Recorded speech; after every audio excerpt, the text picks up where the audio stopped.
Hello guys, welcome back to my YouTube channel efficient वे।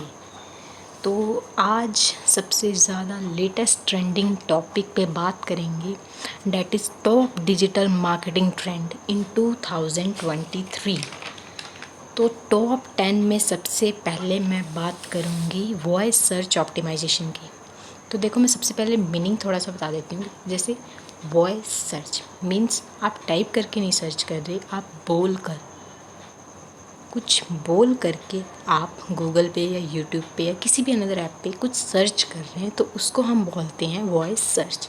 और optimisation का मतलब ये है, कुछ ऐसी हमें सेटिंग्स करनी पड़ती है अपने वेब पेजेस में या फिर अपने कीवर्ड्स में, जिसके थ्रू हमारा जो वेबसाइट है या हमारी वीडियो कंटेंट है या हमारा जितना भी मैटर है वो टॉप रैंक पर शो हो और यूज़र उसी को क्लिक करके हमारे वेबसाइट को देखें।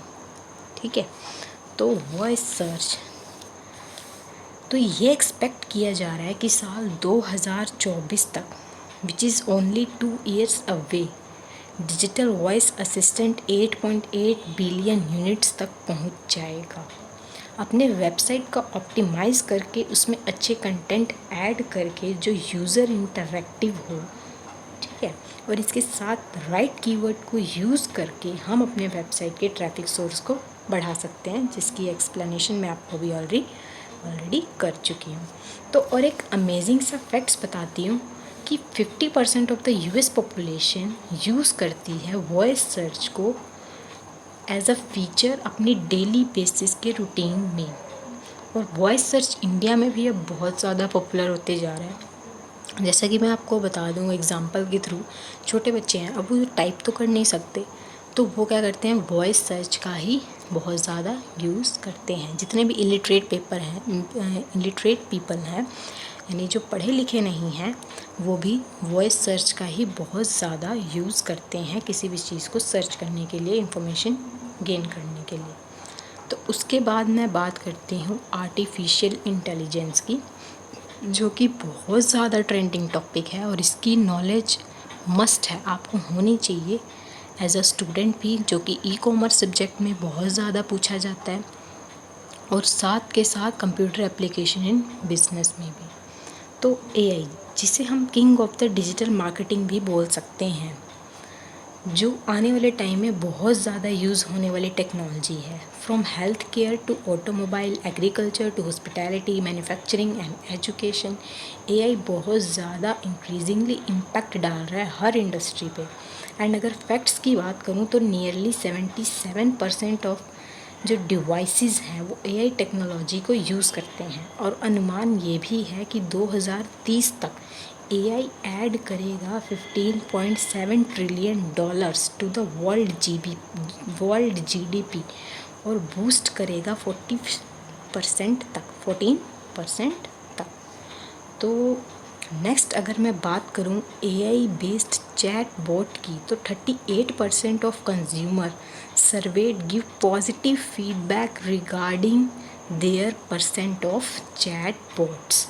और नेक्स्ट अमेजिंग फैक्ट की अगर मैं बात करूं कि इंडिया में एआई को प्रोफेसर एच.एन. महाबाला ने क्रिएट किया था इन द ईयर 1960। गेस आपको ये भी पता होना चाहिए, क्योंकि बहुत सारे कॉम्पिटिटिव एग्ज़ाम्स में ये पूछ लिया जाता है। तो उसके बाद मैं बात करती हूँ इन्फ्लुएंसर मार्केटिंग की।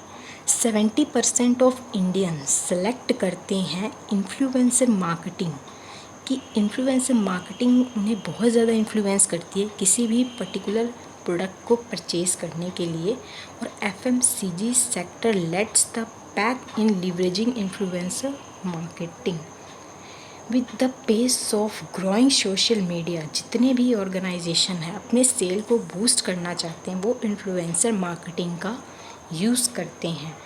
इन्फ्लुएंसर होता कौन है? बेसिकली एक कोई भी पर्टिकुलर पर्सन हो सकता है जिसकी पॉपुलैरिटी सोशल मीडिया पे बहुत ज़्यादा है और लोग जो हैं उन्हें बहुत ज़्यादा फॉलो करते हैं। तो जैसे कि इंस्टाग्राम है या फिर यूट्यूब है, आप किसी भी पर्टिकुलर पर्सन की वीडियोस को देखते हैं, तो वो क्या करते हैं, ऑर्गेनाइजेशंस उनके वीडियो के बीच में ही उनको प्राइस पे करते हैं कि वो उनके पर्टिकुलर प्रोडक्ट, ब्रांड, सर्विस या प्रोडक्ट को मतलब कि इन्फ्लुएंस करे अपने चैनल पे, अपने वीडियो के थ्रू।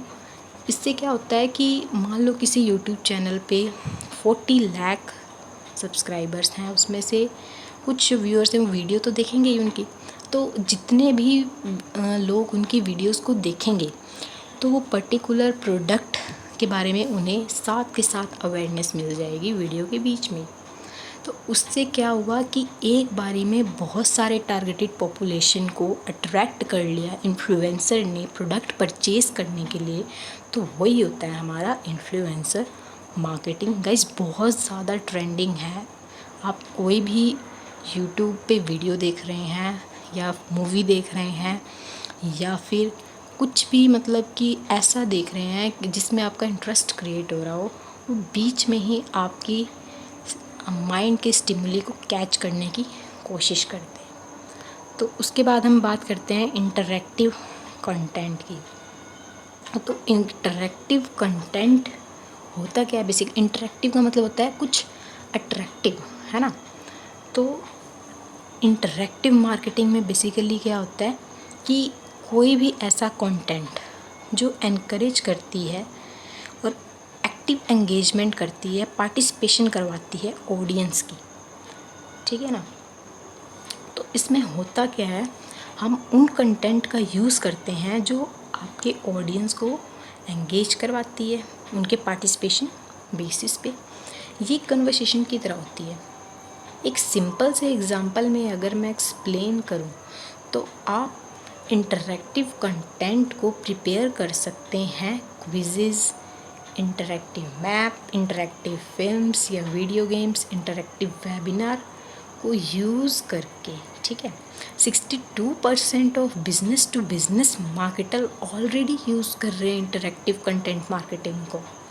अगर मैं बात करूं इंटरैक्टिव फिल्म और वीडियो की, तो नेटफ्लिक्स ब्लैक मिरर को जो एक फर्स्ट ग्रेट इंटरैक्टिव फिल्म बनी, ठीक है। आई होप आपको इंटरैक्टिव कंटेंट का टॉपिक जो है वो क्लियर हो गया होगा।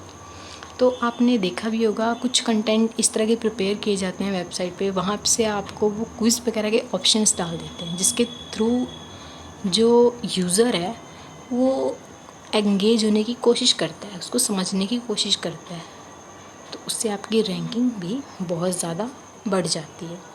उसकी बात करते हैं बहुत ही ज़्यादा पॉपुलर, इवन मैं कहती हूँ कि एक छोटे बच्चे से लेकर के बड़े यूथ तक का ये फेवरेट बन चुका है आज के डिजिटल मार्केटिंग इरा में, डेट इज़ कॉल्ड है यूट्यूब शॉर्ट्स। तो यूट्यूब शॉर्ट्स के थ्रू भी डिजिटल मार्केटिंग बहुत ज़्यादा ट्रेंड में आ चुका है। किसी भी पर्टिकुलर प्रोडक्ट को, सर्विस को आप मोस्टली 15 टू 60 सेकेंड में आप अपने प्रोडक्ट या सर्विस को एक्सप्लेन कर सकते हैं। बहुत ही ज़्यादा कन्वीनियंट है यूज़र के लिए, क्योंकि उनका टाइम बहुत ज़्यादा सेव हो जाता है। रैदर कि उसको वो बड़ी वीडियो में देखें, अच्छे से समझें, एक शॉर्ट ब्रीफ सी इंफॉर्मेशन अपने प्रोडक्ट के बारे में या सर्विस के बारे में जो ऑर्गेनाइजेशन है वो यूट्यूब शॉर्ट्स के थ्रू प्रोवाइड कर देती है। तो उसके बाद हम बात करते हैं पर्सनलाइज्ड मार्केटिंग की। बहुत ही ज़्यादा पॉपुलर हो चुका है पर्सनलाइज्ड मार्केटिंग। पर्सनलाइज्ड का मतलब कि कस्टमर टू कस्टमर, ठीक है ना। आप यहाँ पे डायरेक्ट होल ऑडियंस को टारगेट नहीं करते, पर्टिकुलर कस्टमर को आप टारगेट करते हैं। अगर मैं आपको एक एग्जांपल की मदद से समझाऊँ, जैसे कस्टमर विज़िट करता है किसी भी पर्टिकुलर वेबसाइट को और अपने नीड के अकॉर्डिंग कुछ भी सर्च एक्टिविटी को परफॉर्म करता है किसी भी सोशल मीडिया प्लेटफॉर्म पे, तो कंपनीज़ जो हैं वो डाटा कलेक्ट करती हैं, ठीक है ना। मतलब उसकी सर्च एक्टिविटीज़ को, उसकी हिस्ट्री को, मतलब पर्टिकुलर पास्ट की हिस्ट्री को ब्राउज़ करती है, कलेक्ट करती है उनके डाटा को, उनके इंटरेस्ट के अकॉर्डिंग जो भी उन्होंने सर्च किया है, ठीक है। तो उसके बाद क्या करती हैं, अगर मान लो यूज़र ने सर्च किया है किसी पर्टिकुलर इंस्टीट्यूट या कॉलेज के बारे में, ठीक है ना। तो होता क्या है, अब उनका डाटा वो कलेक्ट कर लेते हैं, कलेक्ट करके वो ईमेल के थ्रू ईमेल मार्केटिंग परफॉर्म करते हैं, ठीक है ना। क्या करेंगे कि जैसे उन्हें रिकमेंडेशंस या एक्सक्लूसिव ऑफ़र्स को सेंड करते हैं ताकि वो एक डायरेक्टली गेन अटेंशन कस्टमर के थ्रू वो ले सकें। तो बहुत ही ज़्यादा पॉपुलर हुआ ना।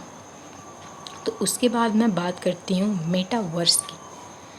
तो मेटावर्स जो है बेसिकली वो वर्चुअल रियलिटी और ऑग्यूमेंटेड रियलिटी का कॉम्बिनेशन है, ठीक है ना। अब वर्चुअल रियलिटी क्या होता है, देखो वर्चुअल रियलिटी क्या होता है कि जैसे आप किसी सिनेमा हॉल में गए और वहाँ पे आपको 3D मूवी दिखाई गई, तो आपको क्या फील होगा कि आप उस सीन का पार्ट हो, है ना। और फिर ऑग्यूमेंटेड का मतलब कि कुछ उसमें वर्चुअल होगा और कुछ उसमें हो गया ऑग्यूमेंटेड। जैसे कि आपको सबसे अच्छा एग्जांपल मैं अगर दे के बताऊं मेटावर्स का, तो जैसे आपने किसी पर्टिकुलर चीज़ की शॉपिंग करनी है, तो आप उसको कोई ऐसी एप्लीकेशन डेवलप हो जाएगी कि आप उसको अपने रूम में जब कैमरे को टर्न ओवर करोगे तो उस पर्टिकुलर सोफ़े को आप अपने रूम में कि देख सकते हो, ठीक है ना। तो ये हुआ तो वैसे ऑग्यूमेंटेड रियलिटी। मेटावर्स में क्या हो गया कि इसमें ऐसा ऑनलाइन स्पेस क्रिएट कर दिया जाता है जहाँ पे आप जैसे वेबिनार या मीटिंग अटेंड करोगे तो आप ही की तरह सेम पर्सन एज वो कार्टून कह लो या रोबोटिक्स की तरह वो शो होगा।